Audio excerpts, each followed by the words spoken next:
Welcome into the Email Online podcast as we finally get things rocking and rolling here. There's a lot of steps that I got to take and make to get this thing from us being live on one spot to where it's actually live on the YouTube. So now we're there, we're good, we're ready to go. And typically when we do our podcast, you can join us live. Mainly because, I mean, if you want something to do during your day, that works out too. It's also easier on me. There's less downloading and uploading that has to go on with that. So it's just kind of a seamless process. K-State, they are in a good spot. They also are making things look seamless with the way that they're playing basketball right now. Even despite some of their struggles early in the game against Texas Tech, they were able to somehow find it, battle back, and get out of the hole that they created themselves. I wasn't convinced they were going to be able to do it, though, and really the nail in the coffin to me seems like when you see a team hit the half court shot before the first half ends like Texas Tech did, and it makes it a 2-possession game going to the half. It just felt like there were a lot of things that were going on that maybe meant it wasn't going to be K-State's day. However, they battled through it. They were down 8 in the middle of the second half. Jerome Tang called a timeout, and it wasn't until kind of watching back some of the highlights yesterday that it registered with me that the guy that was the story after the game was Ish Massoud. He made the first bucket of that run that K-State started to get the deficit from 8 to where they eventually ended up taking the lead. So Ish Massoud was very, very good in the game on Saturday, as were, again, Marquise Noel returning to form and Keontae Johnson doing what they needed to do. So K-State got a win, and ultimately a game like that, coming off of everything that they had to deal with on Tuesday and the stuff that played into it, I don't think anybody should be too worried about how it looked against Texas Tech, who is also just a desperate team at this point. They still haven't won a league game.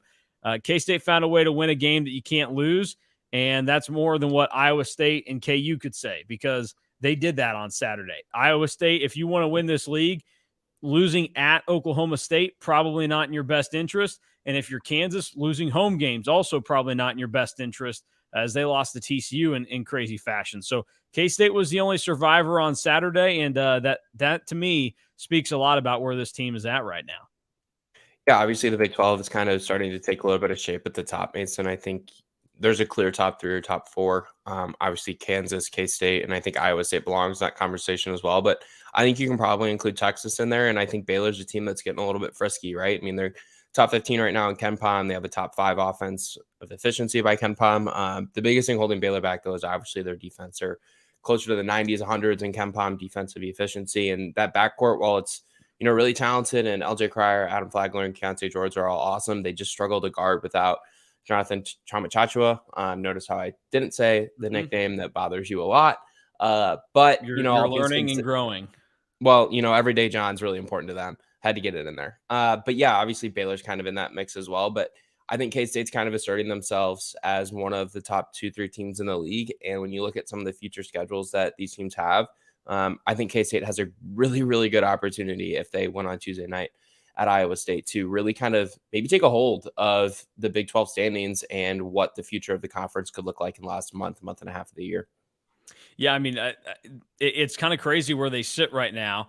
And this is the one thing you always have to consider is it's fun to watch your rival lose, but if they lose earlier in the day than you've played or finished your game, you have to be a little bit careful with how you treat that. So it was great to be able to see Kansas losing on Saturday and know, okay, they're dropping a game there, but you kind of waste that opportunity if K-State were to go out and they lose their game.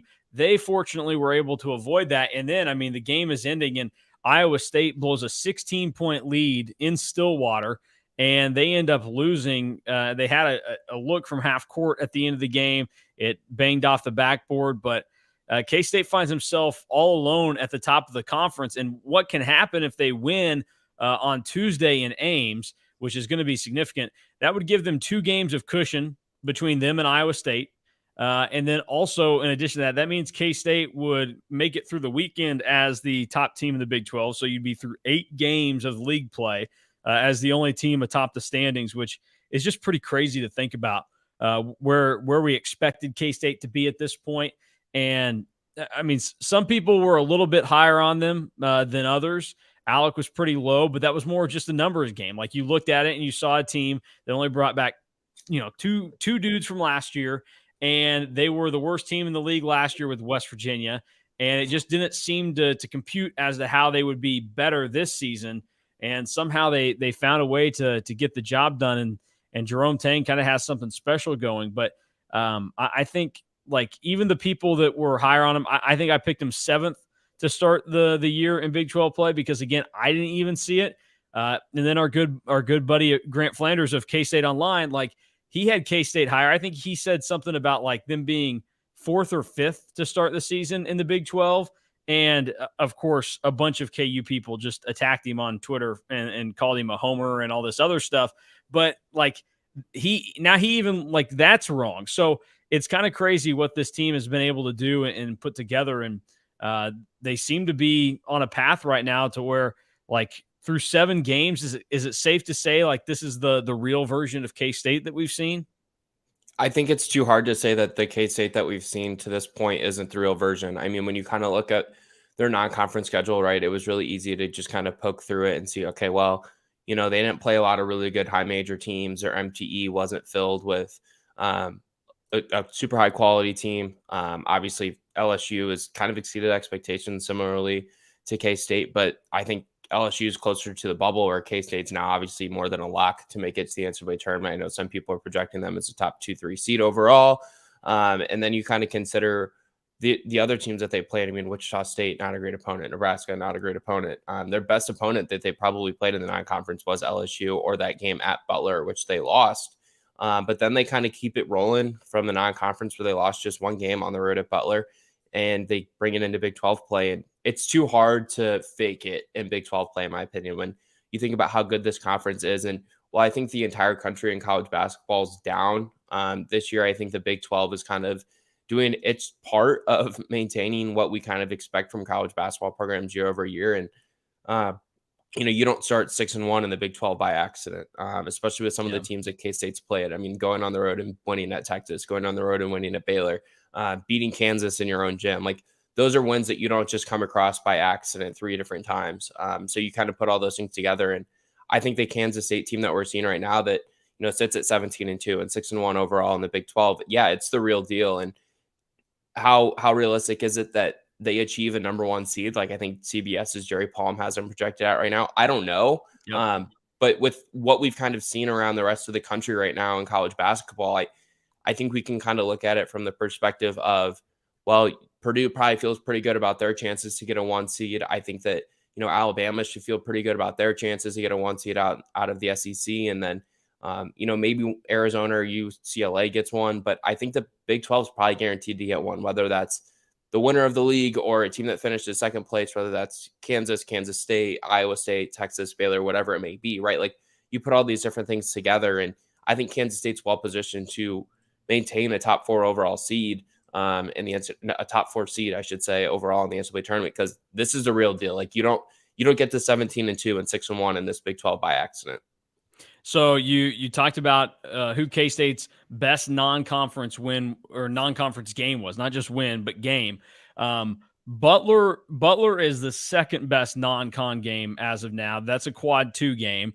Their loss in Indianapolis. Their best game, best opponent net-wise, is Nevada, who is 33rd in the net. I looked it up. The Wolfpack are 15-5 right now, and towards the top of the Mountain West. So they're doing some work there. They are 33, so that's a quad 1 win for K-State, beating Nevada on a neutral site.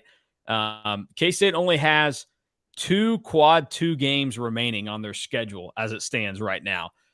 Florida on Saturday, and then Oklahoma at home on March 1st. So those are the last 2 quad 2 games for K-State. The rest are quad 1 the rest of the way out. So there's a lot of things that can happen with the schedule, and we'll dive into it. I mean, just real quick. I mean, the top 25 is coming out here in 15 minutes, and we'll go over that when it comes out. But yeah, Jerry Palm of CBS Sports has K-State up to a number 1 seed in his bracketology that dropped this morning. It was hinted at yesterday with some of the stuff that happened. It helped that Houston lost yesterday, a game that you just can't do if you're playing in the American. You can't lose to Temple. They did. So K-State would be a 1 seed right now in the East region. They'd start in Des Moines. He's got him against Longwood. So everybody get ready for the Lancers of Longwood and K-State being a number 1 seed. So beautiful, beautiful stuff there. I got to say, though, like betting, like would you over under 3 seed for this team? Over being a 1 or a 2? Or I think you, yeah. I guess we'll bet it at like 2.5. Over being a 3 seed or a 4 seed or worse, or under being a 1 or a 2 seed. What would you take? I would tend to say I would lean more towards they probably end up as a 3.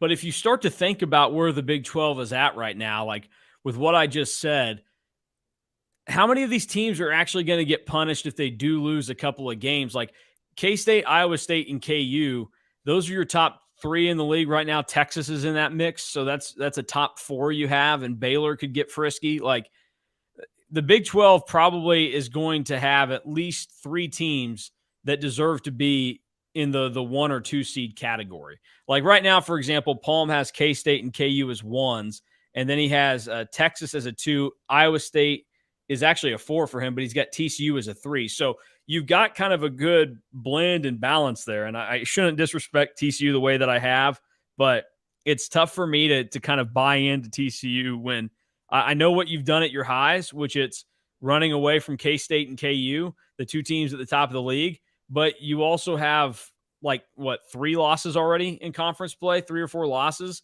And you need to show me some consistency. Also, the way that you beat KU on Saturday, you shot the lights out, and that's not something that TCU is accustomed to. They're a 29% 3-point shooting team on the season. So I think TCU is still good and still talented, but I don't know that they have the actual juice to be atop the league. And we'll also have to see what happens with Eddie Lampkin and how that injury, what ultimately it ends up being, because I know that they said it was an Achilles. Well, that's what some people had said, but I don't know. Like he came back into the game at one point after he had gotten hurt. So I don't know. I don't know what the official word on Eddie Lampkin is at this point. So we'll have to wait and see. I was listening to a podcast and they had Mike Miles on, and Mike Miles said something along the lines of he was in a boot and he was walking, and I was like, I didn't know you could do that with an Achilles. Thankfully, I've never torn my Achilles tendon, and I pray to God that I don't ever have to, knock on wood. But I thought it was odd that it was ruled a torn Achilles that quickly during the game, and then I didn't know that he came back in. Obviously, the KU and TCU game was going on at the same time that the K-State game was going on, so I didn't get a good opportunity to pay a ton of attention to it. But yeah, I've seen some weird reporting out of it. Yeah, it's a high ankle sprain is now what they're saying. So yeah, whoever came out with the torn Achilles thing, they jumped the gun a little bit. Just a high ankle sprain for Lampkin. So he's got the same injury that Patrick Mahomes has. So they'll both, I'm sure, get back into working order. One of the interesting things about K-State right now and where they sit, because I don't know where you stand, but I think that a 3 seed is probably ultimately where they end up. But if they just add a couple more wins here, it becomes really tough to project them as anything less than a 2, because they're going to have enough quality wins. They're going to finish high enough in the best conference in the country that it would stand to reason that this team realistically could be a 2 seed. And then obviously, if they win the Big 12 this year, K-State, I think, will be a number 1 seed in the NCAA tournament. But yeah, that's a long ways out. I mean, you got 11 league games left to be played. Yeah, if they win the Big 12, they're certainly going to be the number 1 seed. I do expect the winner of the Big 12 to probably be a number 1 seed. If you go to bracket matrix right now, it suggests Kansas State is the first number 3 seed. So they're right on that line of a 2 or a 3 seed. And I do think it kind of comes down to, if you look at their next few games, I know we were talking this morning about how tough Kansas's next 5 games are, but if you look at what K-State's next 5 games are, they're arguably just as tough. I think the biggest difference is that K-State gets a few of their games at home, where KU has to go on the road a little bit more. Obviously, it's highlighted and starts with Iowa State on the road, but they should beat Florida on Saturday at Bramlage. And then this is where it gets tough. I think, in my opinion, you got to go on the road at Kansas. And I think that's a Kansas team at that point in time that could be really, really hungry for a win in Big 12 play, because they might need one. Think about it. I mean, they're coming off back-to-back losses. They've got a real tough one tonight on the road at Baylor.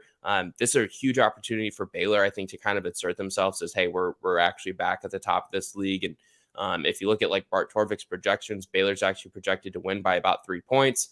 So you kind of put those things together, and, it's a really big game, I think, for Kansas next week. a week from Tuesday, because I think that the game against Kentucky on Saturday is an interesting one. Kentucky started to play a lot better down in the SEC, got that win against Tennessee, got that win against Texas A&M on Saturday. So they've started to play a lot better. But then K-State gets to play Texas at home at Bramlage. They get to play TCU in Bramlage. Like, those are games that K-State probably should win. And then they get to go on the road and play at Texas Tech and Oklahoma. So those are the latter half of K-State's next like 4, 5, 6 games is pretty favorable when you think about where the games are played and then maybe who some of the opponents are. Whereas you look at some of the other teams in the Big 12 that are kind of competing for this top spot in the league. I feel like K-State's in a really good position to maybe stack some wins here, especially if they can get 1 or 2 in the first part of this next stretch. Well, this and K-State, like, this is just continuing what is one of the toughest stretches of basketball that you can imagine. 9 of the last, this 12-game stretch that will be complete once the game is played at home on February 7th against TCU. That will be a part of a 12-game stretch where 9 of the 12 opponents that K-State faced were ranked teams at the time that they played them. And then the 3 teams that aren't ranked are going to be Florida, Texas Tech, and Oklahoma State. So it's brutal right now for everybody. And you're right. The saving grace for K-State is they were so bad last year that they didn't get a marquee opponent this year in the SEC Big 12 Challenge. Because if they had finished, towards the top half of the league last season, maybe they're getting somebody that's a little bit trickier. And I think Florida is still going to be. Florida's going to be a good team. Like, Florida is going to come in and be able to present a challenge to K-State, but that's, again, one of those games that when you're playing it at home, you just shouldn't lose it. And the Big 12 is going to have to step up and have some teams come through and take care of business this year, because the Big 12's had a rough go of it in their challenge games in recent years. I mean, obviously the Big East, Big 12 one didn't go very well for them this year. And then the same can be said for some of the ones in past years. So we'll see. I might differ with you on the idea that Florida is a good team, by the way. I don't think they're going to make the NCAA tournament.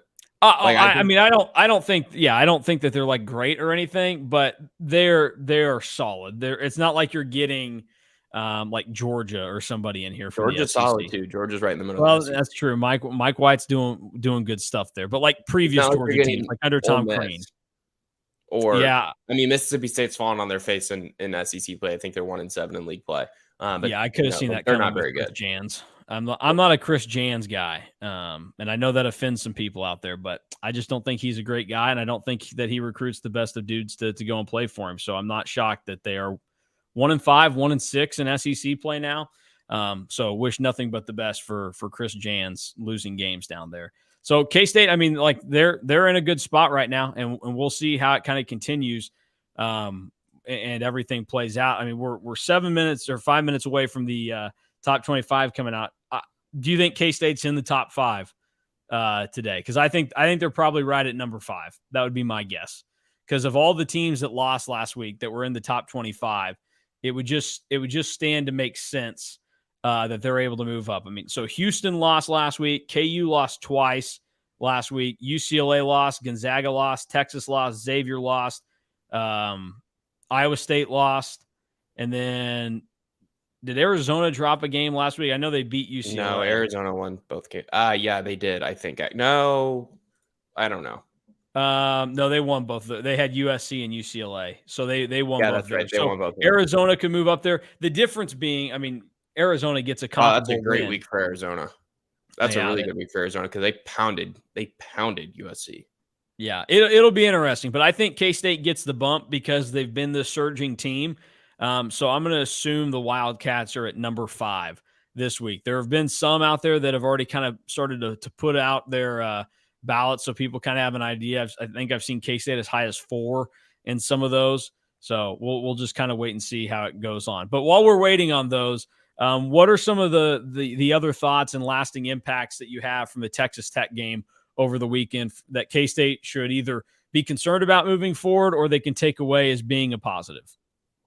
Yeah, I think the biggest takeaway I have from the Texas Tech game is that K-State's ability to kind of come back from that 8-point deficit in the second half in a game that I think you and I both circled as not necessarily a trap game, but maybe a desperation moment for Texas Tech to get a win. And then Texas Tech obviously plays pretty well up until the last 7, 8, 10 minutes, I guess you could say, of the second half. I think my biggest takeaway is probably the way that K-State's defense really locked in the latter half of the second half of the game, because Texas Tech had a stretch where they went 0 of 9 from the field And that was part of a greater 2 of 16 from the field. And I know that they went a good 4, 5, or 6 minutes without a field goal during that stretch as well, too. So that was really impressive. And I thought that was one of the biggest reasons why K-State was able to come back and really retake control of the game in the second half. So give K-State a lot of credit. I mean, you look at the breakdown. I mean, they beat Texas Tech 40-25 in the second half. So to be able to hold the team to 25 points in the second half of the game is pretty impressive. And obviously K-State only had 28 going into halftime, but 25 is a pretty eye-opening number to hold the team to that little points, especially in the second half. So I thought that was pretty impressive, and the defense just overall played pretty well. Jerome Tang said after the game that he thought it was one of his team's more impressive defensive performances of the season, and it's hard to disagree with that. Yeah, I mean, they were great defensively, especially when you consider that. So Tech ends up shooting 32%, but they also got to shoot the ball 71 times.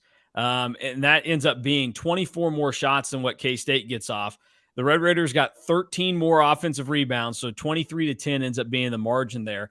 And that's part of what makes the game frustrating for K-State is that you saw a team that they played great defense, and Tech, I mean, it seemed like they had countless possessions go to like the 5-second mark on the shot clock. They would miss, and K-State wouldn't be able to get the ball. So Tech got an extra possession out of it. And credit to the Cats for still, defending their butts off and being able to prevent Texas Tech from lighting it up, because Tech ends up only winning the second chance points battle 19-14 in the game. So K-State was able to limit it once Tech did get those extra opportunities.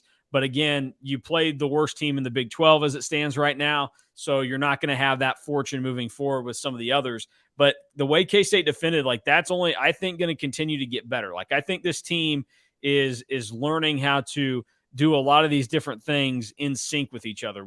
Jerome Tang talked after the game about kind of making fun of the language of two-way player in basketball, because you just have to be a complete player because you play both offense and defense, and that Ish Massoud has grown in that category to where he's becoming a more complete player. I think K-State as a team is becoming a more complete team right now, where the offense, they kind of have it down. They know who their guys are there. It's Noel and Johnson. And then any given game, you're going to get something from Naquan Tomlin you really like, or Ish Massoud is now stepping up. Desi Sills can contribute there. And so you're trying to figure out, okay, defensively, what can we do? The actual like on-ball defense and when shots are going up, K-State's doing a good job.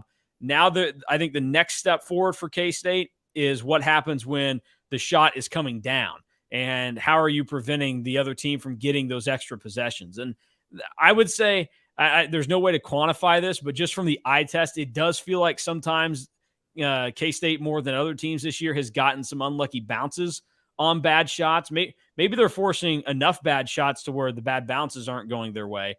But they've got to figure something out there, because that's going to be the one thing that concerns you. Like a game against Texas Tech, the sole reason why they were struggling there and why they were in trouble in the first half was because they were giving Tech extra opportunities. So K-State's going to have to find a way to step it up and up their game from there. But ultimately, I'm not going to complain about a 10-point win. I know they had to come back. But like I pointed it out going into the weekend, that's a game that some teams, they find a way to lose it, and that kind of shows that you're a pretender in all of this. But K-State finding a way to win, that says to me that they are a contender. And now the way that we talk about this basketball team is not, hey, this is a great story, this is kind of cute, everything. No, we got to treat K-State like they are fighting for a Big 12 title, because after 7 games in league play, that's exactly where they are. And they're proving that this is not much of a fluke. They're finding ways to win, and tomorrow is going to be another big step forward for them when they go on the road to Ames, and we'll see what that looks like between them and Iowa State. Yeah, just to kind of go off of what you just said about K-State maybe being unlucky with some of the bounces they've had, Ken Pom would highly disagree with you, actually. They're 13th right now in the country, and the luck rating that Ken Pom has of teams in the top 30, the only other team in the top 25 of Ken Pom's luck stat, ironically, is Kansas, which I find pretty funny, because I'm kind of flirting with Kansas right now, maybe not being that good. I remember sending a text message to someone on Tuesday night when K-State and KU were playing, and I was like, this is not the number 2 team in the country. Like most years, like the number 2 team in the country is a team that I look at. I'm like, okay, that team's really good. Like I was watching Kansas, and I was like, this team just isn't doing it for me. And when you look at what Kansas has kind of done in Big 12 play. You get that same kind of feel with some of their close wins that they've had in conference play. Obviously, that includes close wins over Oklahoma State. That includes a close win over Oklahoma. It includes a game against K-State that went to overtime and they lost. So Kansas obviously has been a bit lucky. And I don't know too much about KenPom's luck stat, but to see K-State that high, it's obviously something that you're the beneficiary of. But basically, it's like his metric shoots out what he expects teams to do, and the luck rating is a plus or minus based off of what you've actually done. So K-State is outperforming what his metric expects them to do. So in theory, they get a better luck rating, like a higher luck rating. Whereas if there's a team that's expected to, let me just try and find one, for example.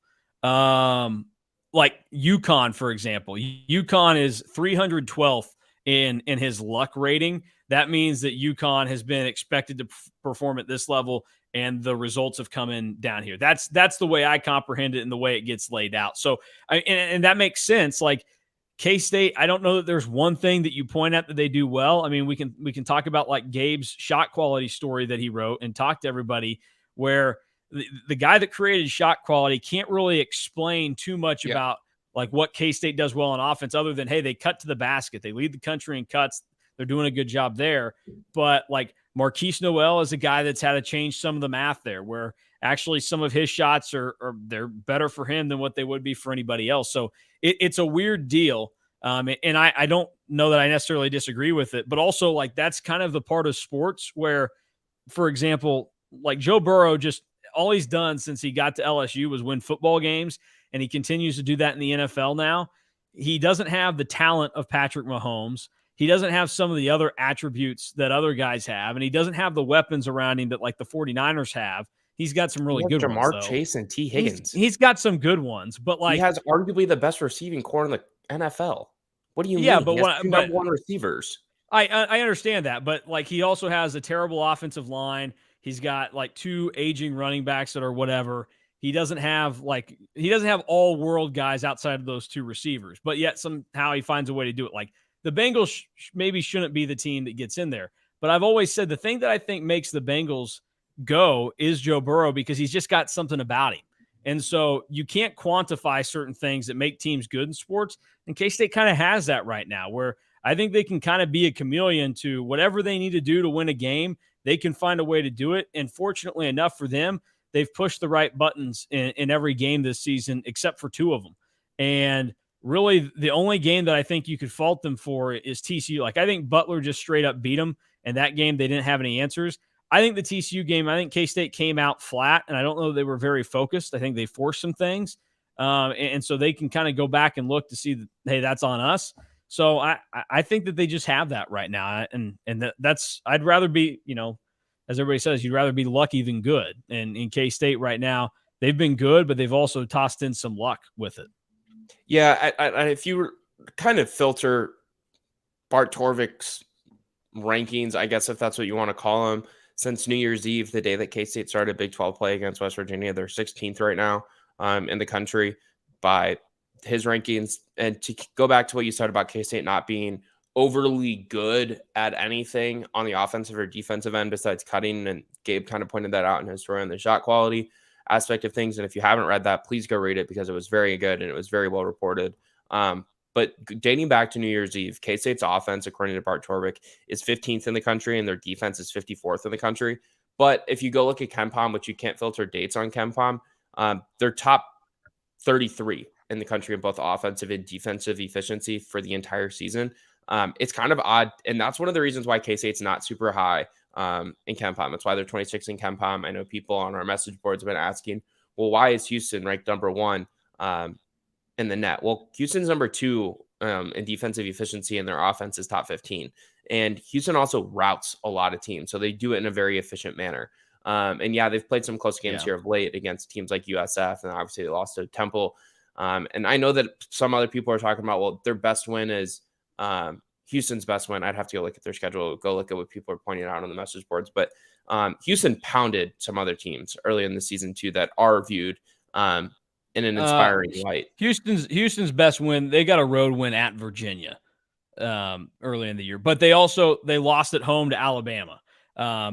So that's one of those things that people can look at and go, well, I mean, Alabama looks pretty good. Houston didn't beat them at home, but Houston, you're right. Like it benefits them that they can, like, when you play inferior talent, like if K-State played a bunch of incarnate words, it wouldn't help them that, those teams aren't like Incarnate Word isn't getting wins and isn't very good. So they're not going to raise their level by who they're playing against. But K-State could be pretty efficient against Incarnate Word in all likelihood. Yeah. So that would help them in those regards. And that's where Houston kind of has a nice balance of, they have played some teams that are pretty solid. Like also they beat Oral Roberts by like 40, and Oral Roberts is kind of trying to be the top team out of the Summit League again this year. They played Oregon, beat them by 10. They're not good. No, they're not very good. That's why it cracks me up when Dana Altman's name gets thrown out for other jobs. Like the Dana Altman train is passed. And then like playing in the American, they have games against Tulane, who I mean, Tulane is no slouch. They beat them by 20 though. And Tulane, they had a bad loss to Tulsa over the weekend. But they have some games in there against some teams where the schedule is tough enough to where they won't get totally dinged by it. And then it's also bad enough to where they can be pretty efficient. So that's just kind of how it works out. All right, the new top 25 is out. Are you ready for this? Not really. I don't really like the top 25, but all right, buckle in and shut up. No criticism of the top 25 because these people know what they're talking about. Number 1, receiving 39 first place votes, the Purdue Boilermakers. That's wrong. Yeah, I would have Alabama number 1. Instead, Alabama is number 2. They got 23 first place votes this week. I don't like that. I don't like that at all. Houston only moves down 2 spots after a loss at home to Temple. They are number 3 in the country. Tennessee shoots up 5 spots to number 4. They beat LSU in their last game out, but they kind of kicked their butts. So Tennessee's playing good basketball with Rick Barnes. Wonder if Texas wishes they had kept Rick Barnes around. And then number 5, your Kansas State Wildcats. They jump 8 spots to the number 5 spot in the country. And they received 1,254 points, which ends up putting them 44 points off of the 4 spot. So they are right there, and they were pretty significantly ahead of Arizona, who's number 6, Virginia at 7, UCLA at 8, KU drops 7 spots to 9, and then Texas drops to 10th, TCU up to 11, and Iowa State stays put at 12. Baylor also has moved up. They are number 17 now. And those are all of your Big 12 teams in the top 25 as it stands right now. So there you go. Cats are number 5 in the country. Do you actually believe that K-State's the 5th best team in the country, or are they just playing like the 5th best team in the country right now? I don't think they're the 5th best team in the country, and I don't think they're playing like they're the 5th best team in the country. But I don't know who's good besides Alabama and I guess Purdue. But this is my issue with college basketball this year. And it's taken a lot out of me. This sounds really dramatic. No, I know. And it is very taking a lot out of me because I like to know who's good and I like to know who's not good. And I like to have an understanding of what to expect and have a good feel for what teams are going to do and not going to do. And it really bothers me when I turn on, well, I'll use Kansas as Kansas is an example, because last year when they got beat by 30 against Kentucky, I was like, yeah, they suck.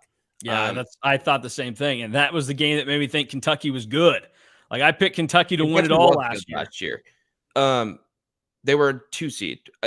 I like being able to turn on college basketball and understand who's good and who's not good. And it's really tough for me to turn on like Auburn, for example. Auburn is ranked 15th in the country, and Auburn has beaten nobody. Yeah, Auburn's not very good. And Auburn is not deserving of that ranking. Neither is the College of Charleston. College of Charleston's played nobody, and they're not good. Dude, they've won 21 games in a row or something. You don't do that on accident. If I had a team of 5th graders and playing the Colonial, I could win 21 straight games on accident. They're legit. They've won a ton of games in a row. Also, Florida Atlantic not being okay. ranked. Let's play a game. Let's play a game. This week. You think Charleston is better than UConn? No, and this is my issue with the top 25. Like, no one actually thinks that. I know. This People is why should the think top 25 sucks. There's better ways to rank teams. I agree. Yeah, we have bozos who don't watch every game in the country ranking teams for clicks. Yeah, I mean, it's a tough balance because you have to go between, like, you either get, I mean, you can be really wrong. You can do what, like, Jesse Newell did the last however many years and just take Ken Palm. Like, Imagine if Jesse Newell still had his top 25 vote and he was still going based off of KenPom, and K-State, who's the number 5 team in the country today, if he had them at number 26, because that's where KenPom has K-State, like left them off of his ballot.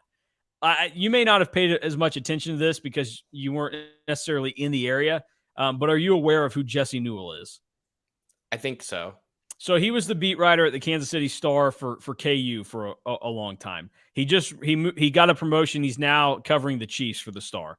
But he had a top 25 vote, and he would basically only use KenPom, and people would lose their mind at what he was doing because he would have weird things in there where like he hated Baylor. Baylor would be totally lower than they needed to be in his ballot.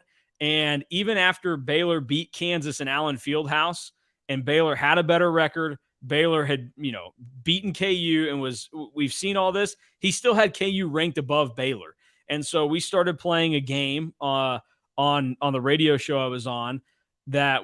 Have you ever seen the show Where in the World is Carmen Sandiego?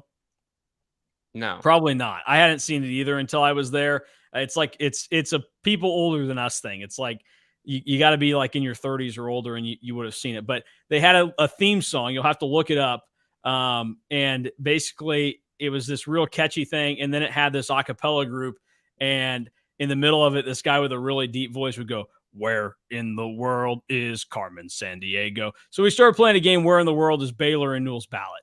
And it was basically to look at Jesse Newell, who used all these, metrics and other things to craft his top 25, and he would have Baylor lower. Well, another team that he absolutely adored was Purdue. Purdue had like 8 or 9 losses in the middle of the season, and he still had Purdue in his top 25 when it seemed clear that Purdue just knew how to lose games at a high level. He was also the guy that Auburn fans got mad at a couple years ago when he didn't have them number 1 in the country, and he had them like maybe outside of the top 5 or top 10 even. So I understand like we don't have great ways to do this, but I also think like this is the best way to quantify teams, and we like ranking teams. Like you think this is the best way to quantify teams? Yeah, I mean, because like right now, if we use KenPom right now, I mean, do you think K-State is closer to being the 5th best team in the country or the 26th best team in the country? See, I don't believe that. I don't think that they can do what they've done. I think the numbers bear that out. You tell yourself that they are the 26th best team in the country. Well, look, the only 2 numbers that I really care about at the end of the day and that everybody should care about is 17-2. And that's what K-State is. By that logic, why is Charleston not ranked higher? Why is New Mexico State not ranked higher? Why is Florida Atlantic not ranked higher? Okay, you have to use some logic within that. You can't just be like, oh, a lot of wins equals really good team. You have to be able to filter out to that where not only does K-State have the wins to back it up, but they also have the wins against other teams that we agree are good. Like that's the thing that you have to be able to kind of throw in there. Like you do have to use a little bit of your own logic and thinking process. But like the way K-State's going right now, I don't know that we can see them go through this stretch where, they've beaten 4 or 5 ranked teams, 2 of which were on the road. And then you take down the then number 2 and everything and tell yourself that they're closer to 26. Like I get that. They are. It's not great. They are closer to 5, but the reason I'm like thinking like, yeah, they're closer to 26 where KenPom has them is because like a lot of people, when I watch them, I struggle to figure out, okay, why are they beating these teams? Yeah, because I agree. They don't play elite offense. They don't play elite defense. And maybe this is going to get twisted and taken the wrong way, but I think a lot of people, and this is counterintuitive considering other things that I've said, but I think if Kansas State were to get a 1 seed or a 2 seed, I think a lot of teams that would get a 7 seed or a 10 seed, if they were to get a 2 seed, or if they get a 1 seed, the team that's across them in the 8-9 game would feel a lot better about having to play Kansas State than having to play a Purdue or a Houston or a, Alabama in the second round, right? Like for sure. But I think, again, part of that is a perception thing where, like you said, you want to be able to turn on your TV and know, like, this team is good, this team is not. And that all helps. Like, those other teams, they've been consistent now for a while. Meanwhile, K-State spent the last 3 years in the cellar of college basketball. So that certainly contributes to it. And also, like, you can point out that, okay, we know Alabama could shoot us out of the gym. Like Alabama could knock down 15 threes in a game and they could do it in the first 10 minutes and we're done. We don't have a chance. Purdue, they've got a 7-foot-plus monster inside in Zach Edey that not a lot of teams are going to have an answer for. Okay, we understand that. With K-State, like the only thing that you can have to point out, and we've talked about this, and we think that this is important for people to know, is that they have possibly one of the best duos in college basketball. And that's what I was getting at being counterintuitive. Is and that they're gonna play a team in the second. They're gonna play. I mean, you could potentially get to the Elite Eight, and they're gonna have the two best players on the floor. Because Marquise Noel's he's probably gonna be a first team All Big 12 point guard. No, yeah. And well, I don't know. DeJuan Harris is averaging 3 points and 4 turnovers a game. His last however many, so I guess 1 point a game. So best point guard in the Big 12 college basketball, DeJuan Harris. I would not go that far, but if you want to go that far, you can. I was told by people. I'm just regurgitating what I've heard, despite seeing that Marquise Noel looks like the better player. Yeah, like that's why it's counterintuitive. Like in Naquan, and if you go watch the 5 film favorites I did from the Texas Tech game, you'll see the flashes of why NBA teams would have interest in him. And I've talked to a couple different people about him that I know. And one person thinks that he needs to go back to school for another year, and another person thinks he needs to leave because he's already older. And it's becoming a trend, and you can kind of see this was like what Josh Primo and the Spurs did. It's like just draft kids when they're really raw, and then you can develop them. Okay, well, Naquan's obviously not the type of player that Josh Primo was coming out of school, but you kind of look at it and it's like, okay, there's a lot of clay that can be molded here into the type of player that we want. And obviously, Josh Primo's no longer with the Spurs for certain things that what is it alleged or actually did? I don't know. I don't remember, but they're not great things if you look them up. So yeah. So whatever. He's not with them anymore, but I'm just using it. It's funny. I was like, why do I know the name Josh Primo? And then I remember, I was like, oh, yep. Because like, I don't know that he's done anything for the Spurs this year. Like, yep, there we go. That's why. That would be why.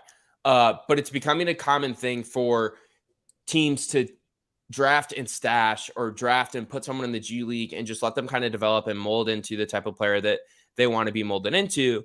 And you kind of consider where Naquan's at. He's a little bit older already because he's obviously been in school 2-3 years, but all of those tools and all of those things that NBA teams really like are there, and you've seen it flash. So like, there's going to be nights where if Naquan Tomlin really shows up, K-State might have 3 of the best 5 players on the court. Yeah. But then you look at the rest of the roster, you're like, okay, like not a lot of these guys really scare me about what they're going to do on the offensive or defensive end. But I think the role identification of this team is something that's really kind of started to grow and become strong in Big 12 play, especially with someone like Ish Massoud coming off the bench, because he looks like one of the better role players in the Big 12 since the road trip to Texas, where he had a good game against the Longhorns. He obviously had a really good game against Baylor where he hits a huge shot in overtime. And he obviously plays great against Texas Tech on Saturday. And it's a big reason why they beat the Red Raiders. Like, everyone's kind of starting to get an understanding of what their role is. And I think that a lot of that has to contribute to why K-State's had so much success.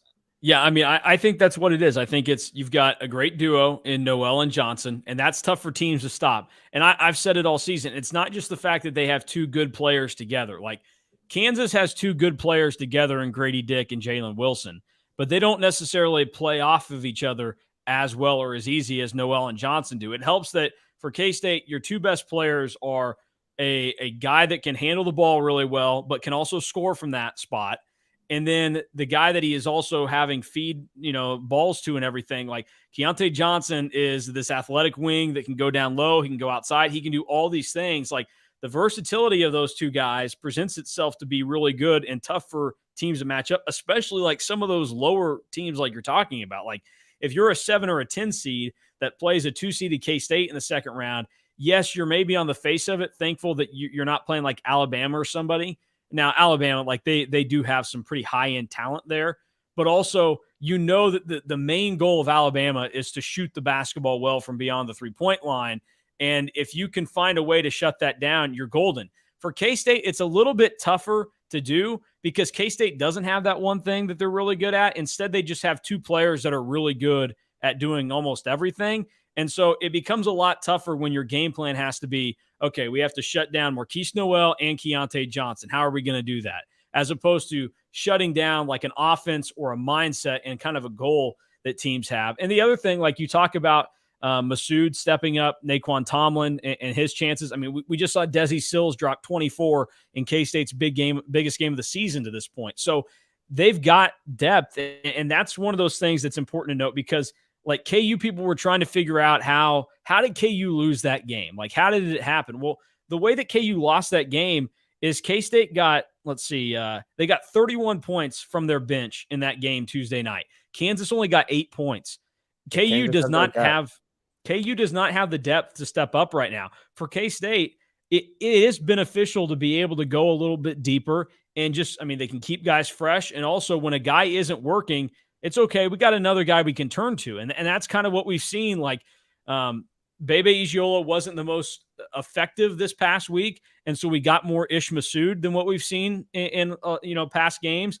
And he stepped up. Ish is shooting over 50% in Big 12 play now. And he's also close to 50% for the entire season. He's at 49 after last week. And he's not shooting a ton. Like, this is the least amount of threes he's attempted per game in his career, but he's doing it within a role now, and he's playing it really, really well, and that's concerning. And I think it also helps, too, that when you look at K-State, like what they have coming off of the bench, like Desi Sills is a guy, sometimes I don't trust his decision-making on which shots to take, but you can trust him with the ball in his hand because he's going to be able to protect it. He can move with it. He can finish at the bucket sometimes. Like, obviously you scale down what you have when Noel is on the floor, but you have a guy that's out there and can play a somewhat similar game. So it's not like you have to totally change what you're doing when you start to dip into the bench. And I thought in the game against Texas Tech, we saw Jerome Tang trust his bench a little bit more, where it seemed to me like there were more moments where Noel or Johnson weren't out on the floor at the same time, or,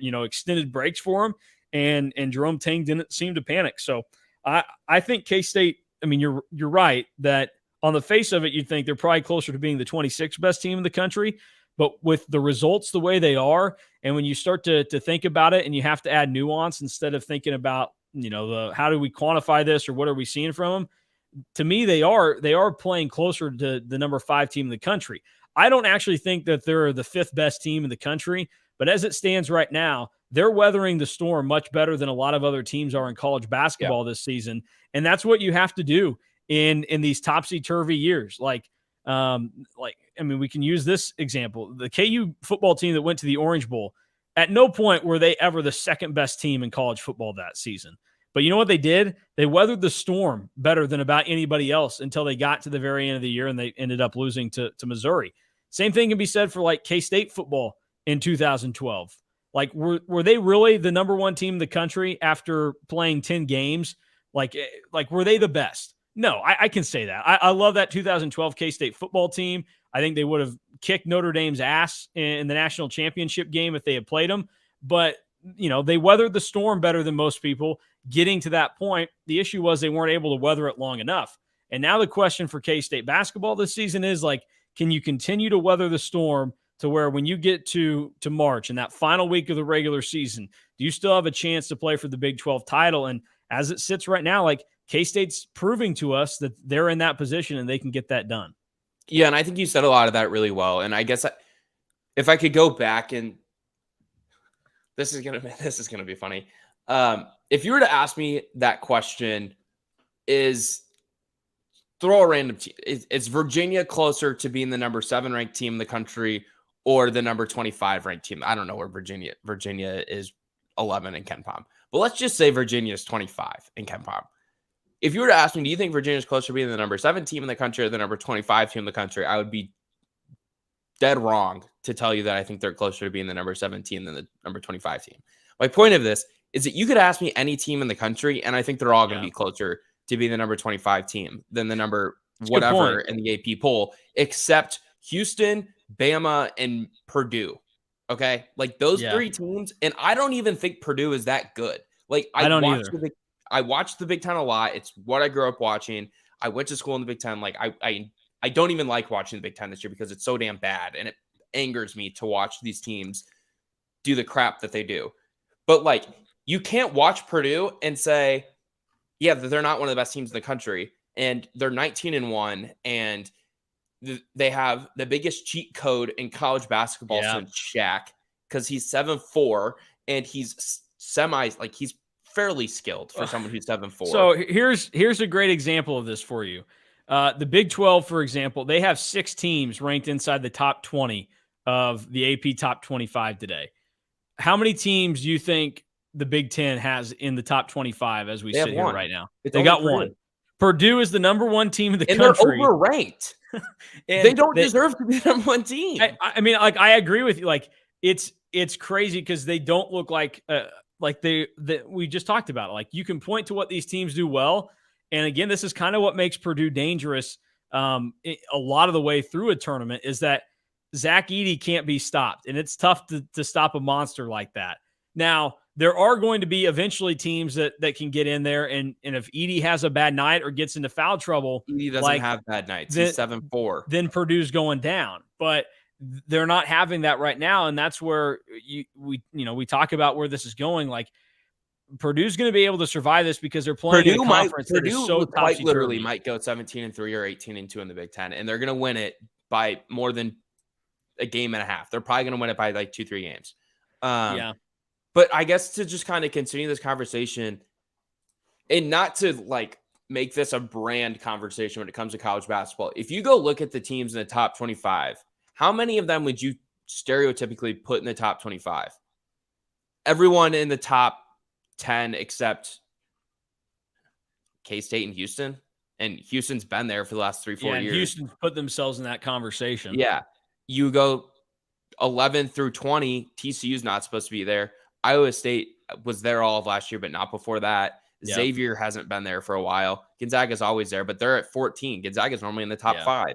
Auburn's been pretty good the last couple of years. Marquette has been fine. Yep. I mean, Marquette's kind of an outlier right now, though. Yeah, Charleston's an outlier.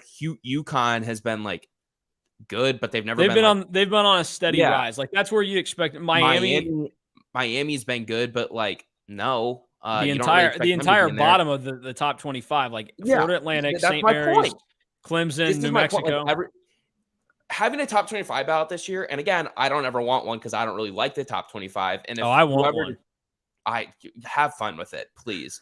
Whoever determines if you get a ballot, someday someone's be like, Alec, we want you to be a voter. And the person who determines that's be like, he said he hates the top 25. He's never getting a ballot. And that's fine with me.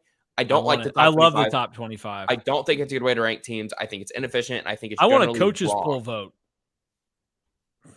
You'd be shocked to know that most coaches don't actually vote. I know.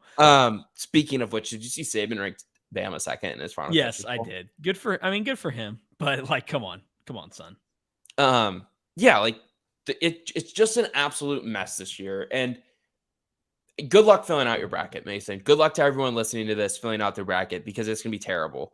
You're not gonna do well if you get more than 3 teams in your Final Four this year. Correct? Like, I might just give you the payout of whatever ESPN's tournament challenge thing is out of my life savings that I don't really have.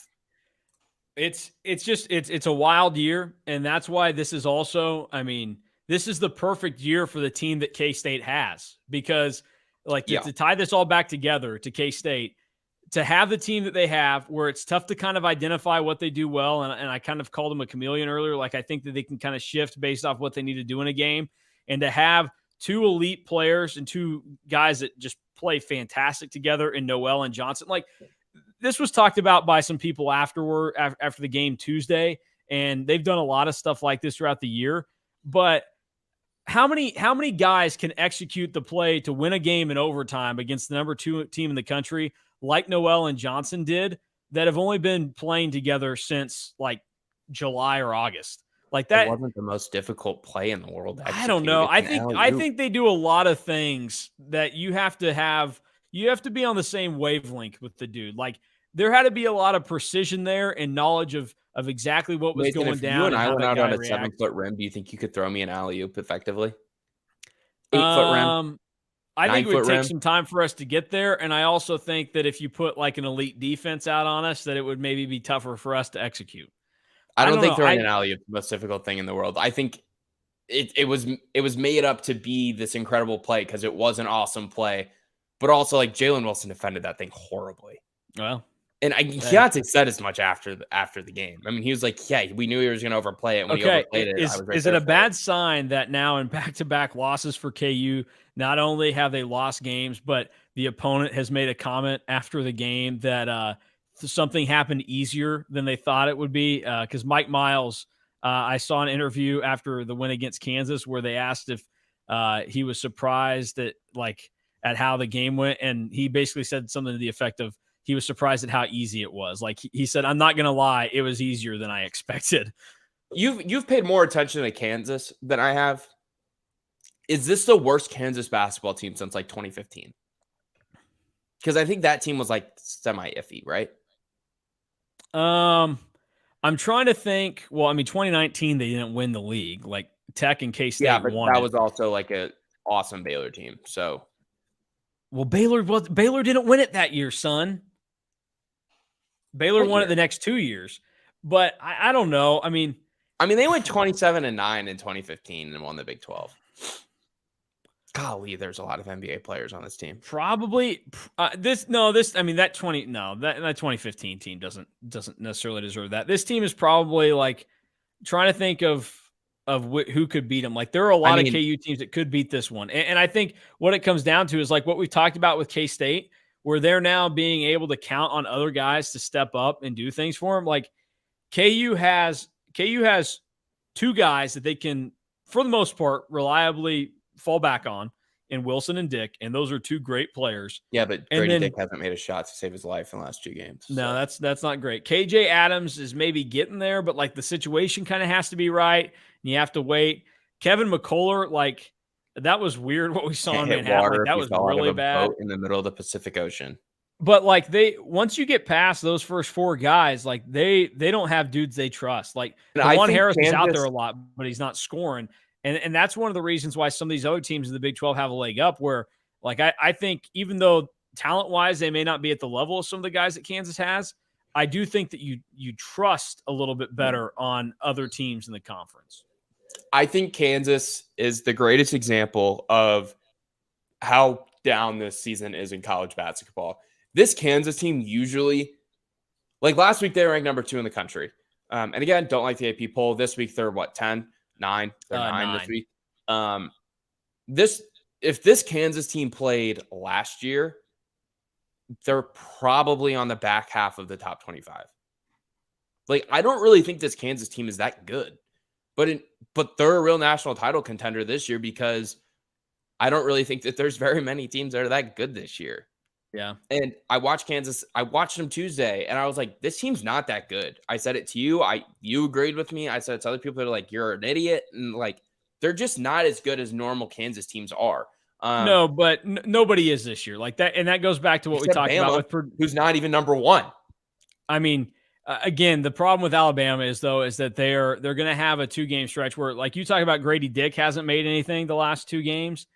Alabama as an entire team is going to have a stretch like that at some point, and everybody's going to be like, oh, what do you know? Like that's the thing with this year. Like we don't have as good like of top tier team and talent as past years in college basketball, but that's what's fun about this, and that's why you have to grade these teams on a curve, and each season has to be graded on a curve, and that's where like this year, like you're right, Kansas is not a great team compared to what you would normally expect from number 2 teams in the country and Kansas teams of the past. But what you can look at is go ahead and say, relative to the rest of the competition this year, they do fit into that, and that's why like right now, relative to the rest of the competition and what K-State is doing, like they are at this point in time deserving of their 5th ranked spot that they have now.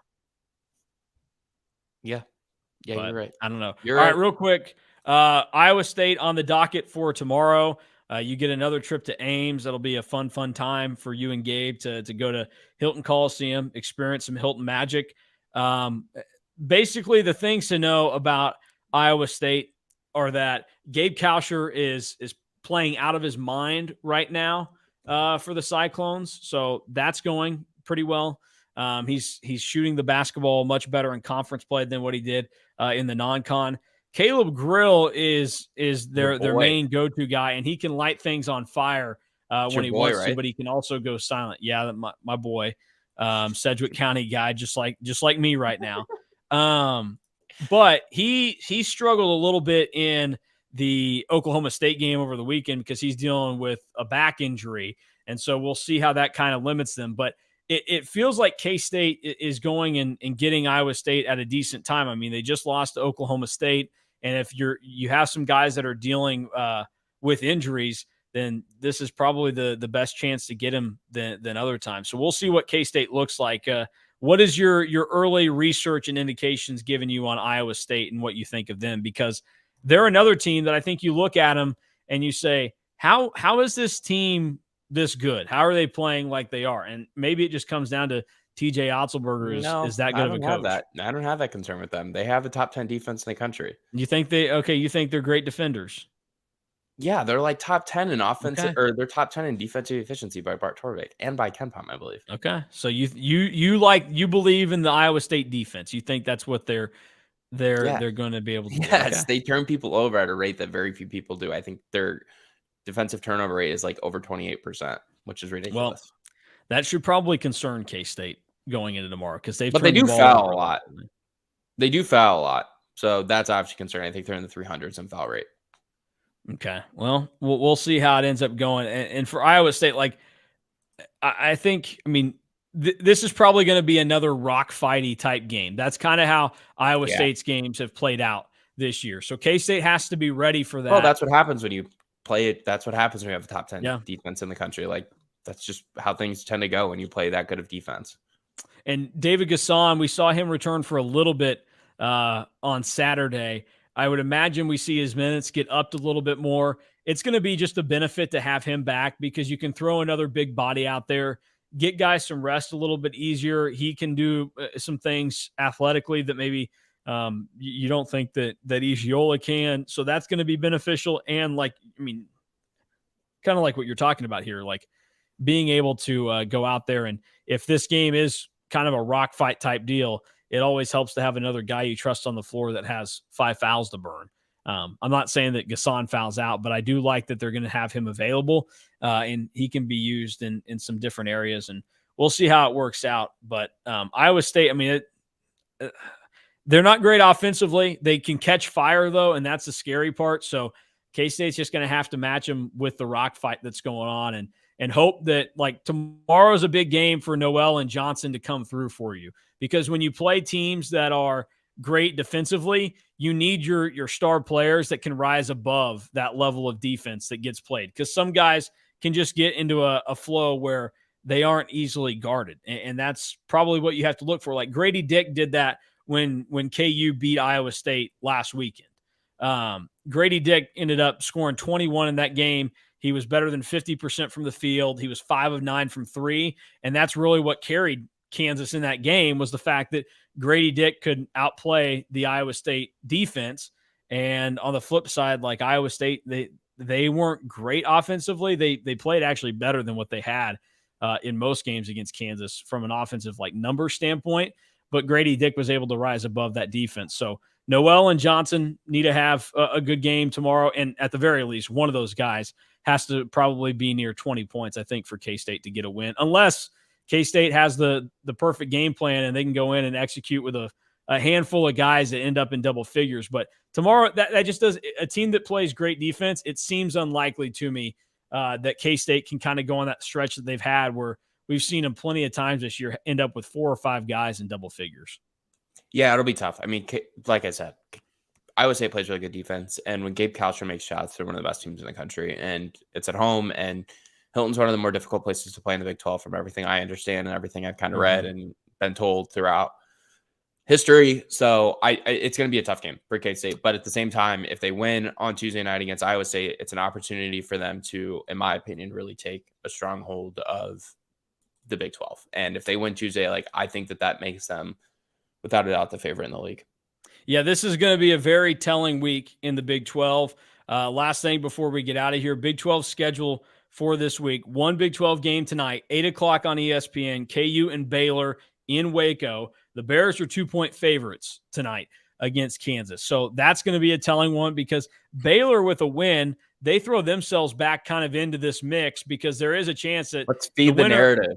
I mean, let's the winner. feed my preseason narrative, Yeah, Mason. the winner of the Big 12. If they win tonight, I'm going to be a menace in our. The winner of the Big 12 easily could be like 12-6 this year. And that's why, like, if K-State keeps adding wins, like the math gets harder and harder to see them dropping to some of these spots. But that's an important game because whoever loses is going to have at least 3 losses in conference play. Then tomorrow, K-State, Iowa State at 8, tipping off an hour before them, Oklahoma at TCU, and then Oklahoma State at Texas, also an 8 o'clock game tomorrow night. So K-State, Iowa State is obviously like the kind of the blockbuster of tomorrow, where you've got 2 top teams going against each other, but those other ones are also very intriguing. And then we've got the Toilet Bowl, 6 o'clock on Wednesday, West Virginia, Texas Tech on the schedule. That game's exciting. That's a fun one. That's going to be fun. I mean, if Tech loses that game, the angry mob that Mark Adams was worried about in Manhattan, they may actually get him while he's in Lubbock. So that's disgusting. If Tech loses on Wednesday, they drop to 10-10 overall and then 0-8 in the Big 12. West Virginia kind of needs that win to keep themselves in the NCAA tournament hunt. So it'll be fun to follow along with and see. Alec and Gabe will be in Ames tomorrow night, and we'll have all the coverage previewing the matchup over on EMA Online, as well as plenty of post-game coverage as well, because the Wildcats are the number 5 team in the country right now. And if they keep winning this week, they can maybe ascend onward and upward. Man, maybe ESPN needs to go to flex scheduling for the Big 12 SEC Challenge. And, I mean, imagine if just on a whim you could have said K-State, Tennessee this week in number 4 versus number 5. Although Tennessee's got a pretty good matchup, I'm pretty sure, already going for them this week. So not much of a concern really for Tennessee, but K-State getting Florida probably puts a little bit damper on the mood of who they're getting. I'm looking real quick at all the matchups for this weekend. All right. So K-State gets Florida at home. Alabama's at Oklahoma. That's a tough one for Oklahoma. But also, like, some of these Big 12 schools are going to get some strong, like, resume building opportunities. Tennessee has Texas at home. So that's the Rick Barnes Bowl that's going to take place. That'll be a good one. KU Kentucky's that night as well. Iowa State, Clones better be careful. If they don't win tonight, they're in the zoo. You think so? Yeah. Mizzou has started to struggle. I mean, I agree. I think Mizzou is kind of fraudulent, but I don't know. It's still Mizzou's good enough to where they could beat you, especially at home. So you got to be careful. And that's why it's kind of fun from the standpoint that, like, these are easily the 2 best conferences in the country this year. The Big East is good, but Big East is the top of the Big East is good. But yeah, it should be fun. Like, everyone always talks about, like, the ACC Big Ten Challenge, like, who's a better league? It's not a very good way to determine who's better, who's not better. Like, if the SEC wins the majority of these games this weekend, like, that does not mean the SEC is better than the Big 12. But it's always fun. Means you got better matchups. Like, for example, Auburn is at West Virginia, Alabama's at Oklahoma. So you kind of got fortunate there. And then, like, Tennessee and Kentucky get home games in this. So the teams that have the toughest matchups, they get home games. But that also means that the Big 12 needs teams like TCU to not lay an egg in Starkville or Iowa State to lose in Columbia. And it's also fun from the standpoint, and I gotta say, like, they need to get this thing out of January. I don't like it being in January. I know some people might find it fun. I think coaches would prefer it to be in the non-conference in November, December. But it's fun how it's now, but I don't particularly like it. Yeah. Well, we'll have plenty more this week. We'll be back Wednesday with another pod recapping what went down in Ames, and also back on Friday to get ready for the weekend, and plenty of other stuff going on throughout the week. So if you are not subscribed over on Rivals to EMA Online, make sure you go and do so. Less than $10 a month, and you get a bunch of K-State content and everything else that comes with it as we cover the Cats for you. And the number 5 team in the country, they get one more sleep tonight, and then they are off to Ames, and they will take on the Cyclones tomorrow. 8 o'clock tip-off. Late tip on ESPNU. So 8 o'clock tip-off, but you at least don't have to fire up the ESPN app. You just have to go to whoever your TV provider is. But that'll do it for Alec and I. We are out, and we'll be back on Wednesday to discuss more K-State hoops and a little bit of football news.